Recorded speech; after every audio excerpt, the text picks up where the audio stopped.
Donc, comme le dit souvent un de mes amis africains, avec sa passion légendaire, un pays sans culture, c'est comme un zèbre sans rayures. Ça n'existe pas. Voilà. Et il me répète souvent ça, c'est une idée qui m'a beaucoup marqué. Où qu'ait été l'être humain depuis les premiers hommes qui polissaient les bifaces pour en faire des objets d'art, que Jacques Cheminade d'ailleurs a montré à David Pujadas et Léa Salamé lors du débat sur France 2, et lors duquel ils sont restés comme une poule devant un morceau de craie, comme on dit, comprenant pas trop l'idée que Monsieur Cheminade a amenée, que l'homme a toujours commencé par la créativité et pas par la guerre. Donc à fabriquer des outils et pas des armes. Donc également, j'ai eu la chance récemment d'aller dans la grotte de Nio, voir des peintures qui datent de 15 000 ans avant Jésus-Christ, qui sont tout simplement magnifiques. On voit vraiment, il y a 15 000 ans, des êtres capables de faire des œuvres de beauté tout à fait splendides. Ou encore des gens qui se retrouvaient dans une salle en 2017 à Clichy, par exemple, pour réfléchir ensemble à l'avenir de l'humanité. Vous aussi, vous êtes créatifs, et c'est la base de notre projet. Et si vous l'êtes pas, je vous invite à vous poser la question de pourquoi. Je ne vous donnerai pas la réponse, mais je vous invite à vous poser la question. Donc, il y a un sujet que je vais vous présenter aujourd'hui, qui est un sujet aussi méconnu que politique, que polémique et passionnant. Donc, c'est avant de parler de l'impérialisme monétaire, du franc CFA. Je remercie Pierre pour la petite introduction. On va parler de l'impérialisme monétaire. Il y a eu beaucoup de questions, vous l'avez vu ce matin, sur le franc CFA, qui est un sujet très important pour nous. Donc moi, je vais vous parler d'un autre impérialisme, qui est l'impérialisme scientifique. C'est-à-dire que aujourd'hui, on a une falsification, ce que Cheikh Anta Diop appelle une falsification consciente de l'histoire de l'humanité qui a été opérée depuis plus de 200 ans et qui continue encore aujourd'hui. C'est-à-dire c'est la négation systématique de l'apport de la civilisation noire dans l'histoire universelle. Aujourd'hui, c'est quelque chose qui est constamment nié. Vous pouvez regarder vos livres d'histoire, vous verrez que c'est constamment nié. Donc cette présentation sera en hommage d'une femme extraordinaire que j'ai rencontrée en 2013 et avec qui Cheminade avait déjà travaillé dans les années 90, qui est la femme justement de Cheikh Anta Diop et qui malheureusement est décédée en mars 2016, donc dans l'indifférence générale, et qui a continué le combat de son mari que je vais vous présenter aujourd'hui en France pour faire connaître ses découvertes. Je vous conseille de lire ce livre, L'Afrique répond à Sarkozy, où vous vous rappelez, Sarkozy en 2017 avait fait un célèbre discours à l'université Cheikh Anta Diop, donc à Dakar, dans lequel il disait ceci: le drame de l'Afrique, c'est que l'homme africain n'est pas assez rentré dans l'histoire. Dans cet imaginaire où tout recommence toujours, il n'y a de place ni pour l'aventure humaine, ni pour l'idée de progrès. Le problème de l'Afrique, c'est de ressasser, de toujours répéter, de se libérer du mythe de l'éternel retour, c'est de prendre conscience que l'âge d'or qu'elle ne cesse de regretter ne reviendra pas pour la simple raison que l'âge d'or de l'Afrique n'a jamais existé. Donc, ce qui avait choqué toute l'Afrique à l'époque. Et donc, il y a ce livre qui est une réponse d'une vingtaine de personnes qui répond à cette attaque de Nicolas Sarkozy, dont la femme de Cheikh Anta Diop à l'époque. Voilà, donc ça c'est Cheikh Anta Diop, donc qui est né en 1923, il est mort en 1986, je vous donne en gros son curriculum.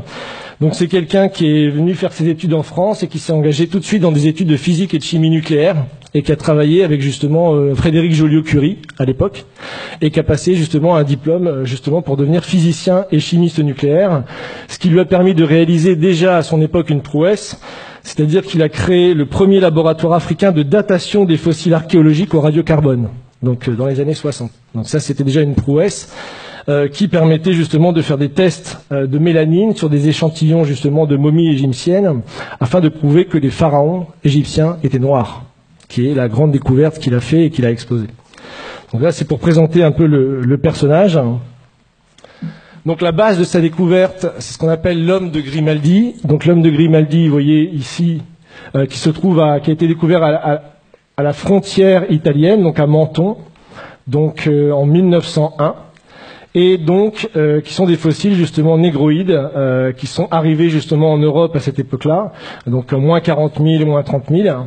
Et déjà dans les années 20, vous avez des gens, même en Europe, qui reconnaissent justement l'origine noire de la civilisation dans son ensemble. Donc vous avez par exemple Monsieur Boulle et Monsieur Valois, qui disent que quand on compare les dimensions des os de leurs membres, on voit qu'il y avait les jambes très longues par rapport aux cuisses et les avant-bras très longs par rapport aux bras, que leurs membres inférieurs étaient extrêmement développés en longueur par rapport aux membres supérieurs. Or, de telles proportions reproduisent, en les exagérant, les caractères que présentent les nègres d'aujourd'hui. De là, une première raison pour considérer ces fossiles comme des négroïdes, sinon comme des nègres. Donc en gros, ça pose la polémique de dire que nos ancêtres ne sont peut-être pas les Gaulois, comme Monsieur Sarkozy avait également fait polémique sur cette question-là, mais de voir que l'histoire universelle, elle ne peut pas être sélective. Que si l'origine des hommes, le berceau de l'humanité, c'est l'Afrique, forcément les hommes ont été noirs, et qu'ils sont forcément arrivés justement en Europe dans cette période de moins 40 000, on estime, à peu près. Et il y a 1000 preuves de cette civilisation noire qui justement est arrivée en Égypte d'Afrique pour peupler l'Europe, justement dans cette période de l'Aurignaciens. Donc, puisqu'on a retrouvé plus de 250 de ce qu'on appelle des Vénus. Donc la première, vous voyez, c'est la Vénus qui était découverte aux Hésies de Taillac.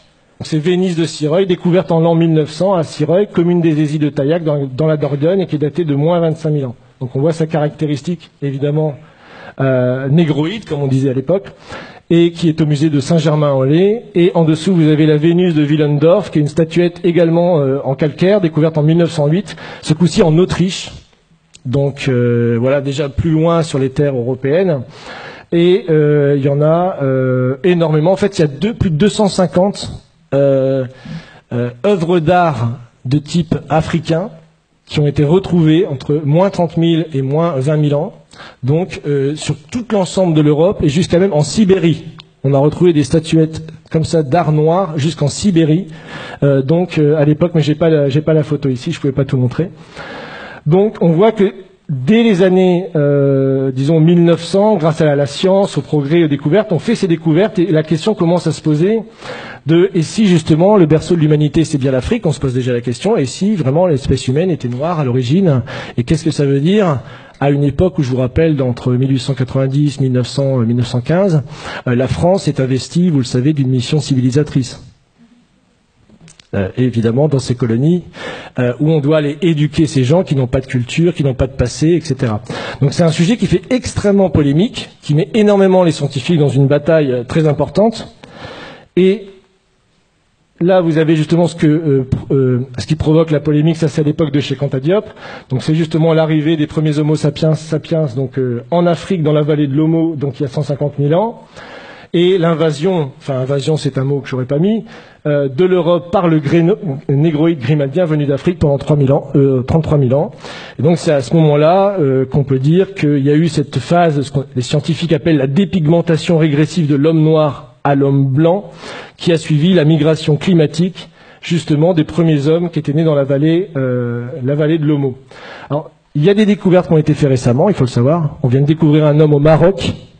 Donc, j'ai pas la photo. Donc, au Maroc, on a découvert un homme, un Homo sapiens sapiens, qui date de 315 000 ans. Donc, ça retarde de 100 000 ans l'apparition de l'espèce humaine. Et là, c'est pas dans la vallée de l'Omo, c'est dans la vallée du Maroc. Donc, jusqu'à cette découverte, justement, les plus anciens restes connus de l'homme étaient justement Homo et Homo 2, deux crânes mis à jour en Éthiopie et datés de 195 000 ans. Les crânes ressemblent morphologiquement à une découverte située en Afrique du Sud, ce qui indique une existence transafricaine de l'Homo sapiens 120 000 ans avant Homo 1 et Homo 2. C'est-à-dire qu'en moins 300 000, vous aviez déjà l'Homo sapiens qui se baladait partout en Afrique, de l'Afrique du Sud au Maroc, etc., qui était un peuple noir, hein, donc négroïde, comme on dit, et qui était le premier de l'espèce humaine. Donc ça, c'est quand même une découverte récente qui a été faite, qui est très importante.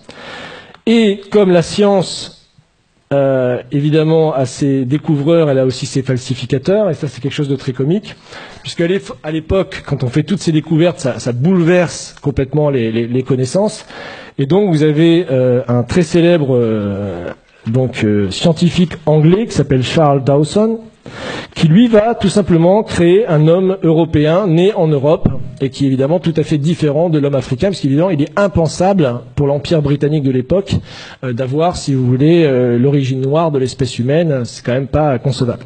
Donc il va créer ce masque qui est très connu, c'est l'homme de Piltdown, où il a mis simplement une mâchoire de chimpanzé et un crâne d'être humain. Donc tout simplement, il a fait le montage, il a mis dans une vitrine, il a dit regardez, on a trouvé le premier homme qui est né en Europe.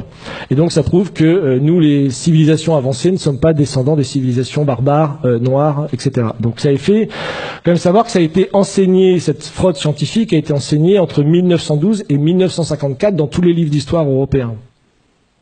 Ce qu'on appelait le polycentrisme. Donc on avait prouvé que, évidemment, il y avait plusieurs origines de l'espèce humaine et que l'origine de l'espèce humaine noire n'était pas la même que l'origine de l'espèce humaine blanche. Donc voilà, et c'est en 1954 que la supercherie sera révélée par un autre savant anglais, il faut l'avouer, qui a été plus honnête que les autres, et donc qui a révélé la supercherie, mais qui a quand même marché entre 1912 et 1954. Période dont vous le savez où l'eugénisme, le racialisme, etc. a vraiment battu son plein et était à l'origine de toute la culture nationaliste socialiste, c'est-à-dire la sélection des races. Il y a eu un peu plus tôt, il y avait Gobineau qui avait écrit de l'inégalité des races également pour prouver que les êtres humains noirs étaient inférieurs aux êtres humains blancs. Et donc vous aviez vraiment un combat philosophique et scientifique qui était vraiment sans précédent, et je peux vous dire qu'il continue jusqu'à aujourd'hui, puisque ça c'est BFM TV en mai 2017. Donc ils ont relancé la polémique, c'est deux chercheurs américains. Donc ce qui est marrant, c'est que le titre est quand même très explicite, et quand vous lisez l'article, on vous dit que c'est quand même deux farfelus et que tout le monde contexte, disons, leur version des faits. Mais on voit que le débat continue, c'est ça qui est quand même intéressant. Donc voilà. Bon, je vous laisse digérer tranquillement le fait que vos ancêtres n'étaient pas gaulois, mais il y a encore plus grave. Il y a encore plus grave. Ah, le temps passe vite. Oh là là. C'est que tous les pharaons qu'on vous a appris à l'école étaient également noirs, jusqu'à très très tard en fait. Toute la civilisation pharaonique. Donc là, on est en moins 2700, 2570. C'est le roi de la 3e dynastie. Donc voilà. On voit ici de profil, donc il y a des caractéristiques morphologiques, bon j'ai pas le temps de rentrer dans les détails, et vous remarquez que son nez est complètement éclaté. Voilà, donc ça c'est son gouverneur, c'est celui qui a battu la fameuse pyramide de Saqqara, moins 2600 avant Jésus-Christ. Donc on voit également qu'il a le nez cassé et une coiffe tout à fait occidentale. Donc ça c'est 2700 également avant Jésus-Christ. Ça c'est le dernier souverain de la 3e dynastie. Donc on voit un profil également typiquement européen que vous pouvez voir évidemment. C'est assez flagrant avec une coiffe tout à fait alsacienne, donc typique justement du sud de l'Égypte. Donc voilà, vous remarquez qu'il a également le nez cassé. Hein. Voilà, ça enfin c'est un petit peu plus tard. Donc c'est Ramsès III, c'est le plus connu, qu'on vous présente souvent à l'école, mais on vous présente pas cette version-là à l'école. Hein. On vous le montre sur un hiéroglyphe. Donc également un profil tout à fait négroïde, comme on dit, et à qui on a également cassé le nez. Par contre, ce qui est marrant, c'est que j'ai mis la source de Wikipédia, parce que Wikipédia, malgré qu'ils utilisent un langage, comme vous pouvez le voir, extrêmement évolué, hein, l'analyse génétique montre que Ramsès III est l'homme E, probablement père et fils, et qu'ils appartiennent tous deux à l'aplogroupe du chromosome YE1B1A13, et que l'on trouve principalement en Afrique subsaharienne. Voilà. Vous avez bien mélangé le tout. Mais bon, il est d'Afrique noire, hein, mais il ne faut pas le dire comme ça. Donc voilà. Donc là, on est quand même en 1186, hein, avant Jésus-Christ. Donc là, c'est les Égyptiens tels qu'ils se représentent. C'est également dans la tombe de Ramsès III que vous pouvez visiter en allant dans la vallée des rois. Donc 1200 avant Jésus-Christ montre que les Égyptiens... voilà, ça c'est l'Égyptien, ça veut dire Égyptien, et qui se représente comme ça ici. Hop. Voilà, l'Égyptien vu par lui-même, donc voilà, ça c'est 1200 avant Jésus-Christ. Donc imaginez un petit peu.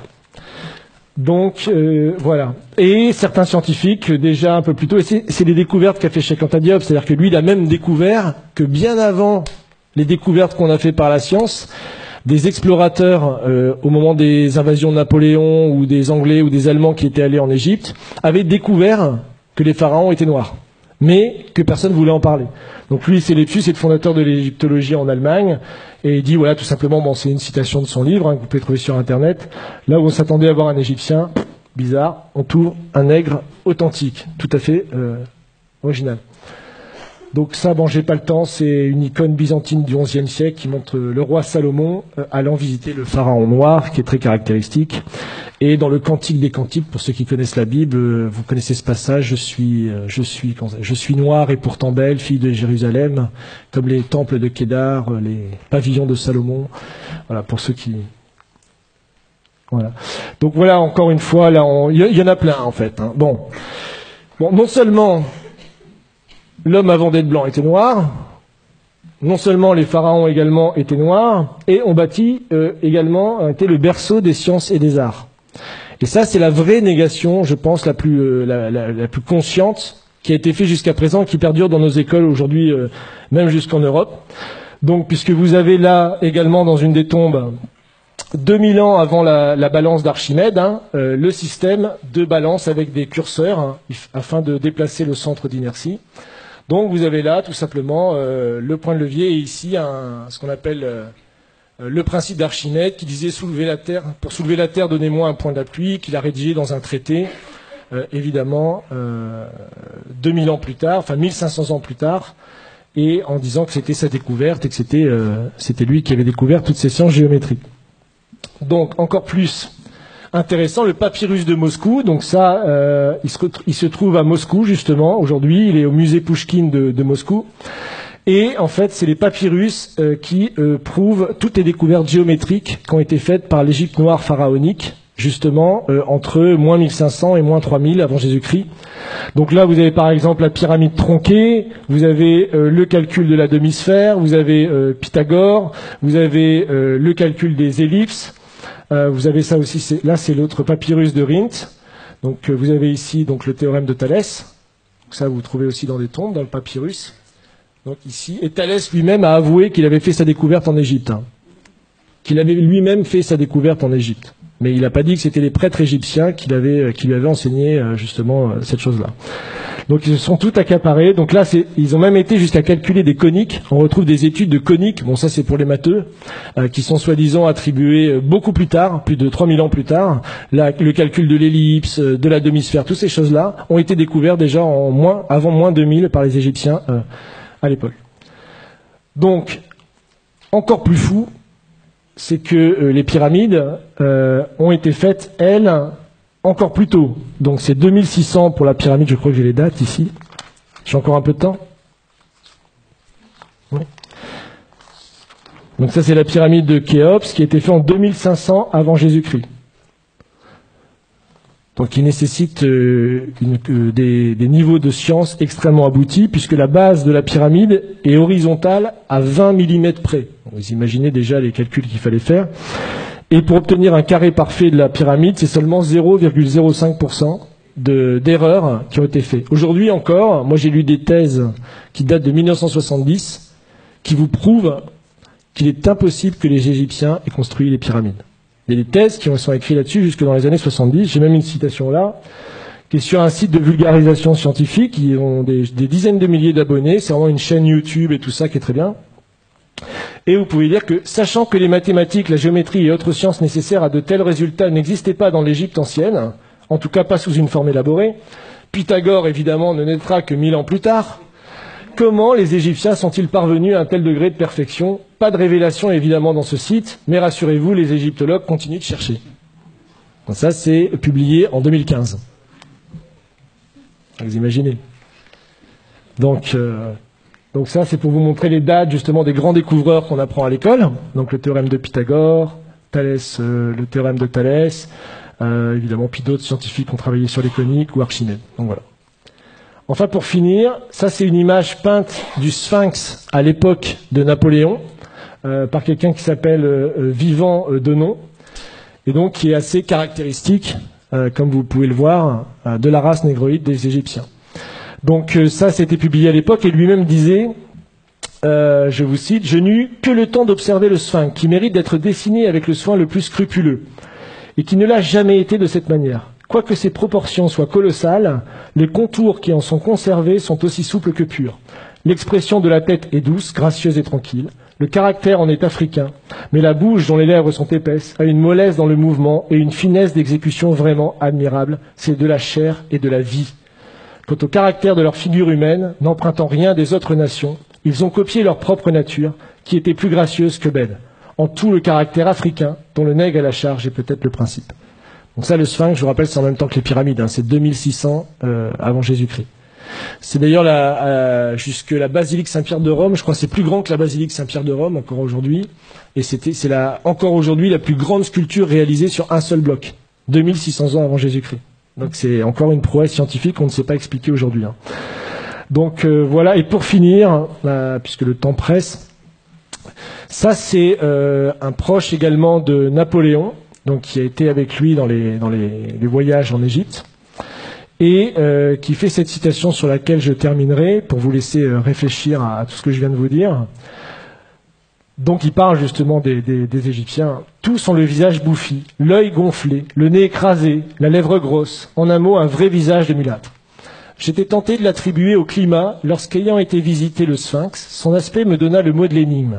En voyant cette tête caractéristique du nègre dans tous ses traits, je me rappelais ce passage remarquable d'Hérodote où il dit « Pour moi, j'estime que les Colches sont une colonie des Égyptiens, parce que comme eux, ils ont la peau noire et les cheveux crépus. » C'est-à-dire que les anciens Égyptiens étaient de vrais nègres. Mais en revenant à l'Égypte, le fait qu'elle rend à l'histoire offre bien des réflexions à la philosophie.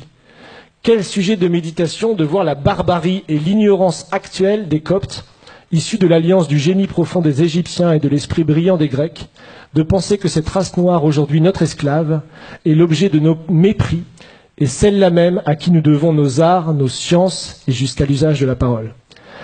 Imaginez enfin que c'est au milieu des peuples qui se disent les amis de la liberté et de l'humanité que l'on a sanctionné le plus barbare des esclavages et mis en problème si les hommes noirs ont une intelligence de l'espèce de celle des hommes blancs. Donc ça, c'est tout le débat de l'époque pour savoir si puisque c'est la période de l'esclavage, on réhabilite l'esclavage qui sera réaboli que plus tard en 1848. Donc on voit que le débat a été posé et la vraie découverte de Cheikh Anta Diop, c'est de montrer même que ces découvertes à lui étaient déjà connues à une époque, mais qu'elles ont été passées pendant plus de 200 ans, jusqu'à la période de Cheikh Anta Diop, sous silence. Personne ne connaissait ces citations. Donc voilà.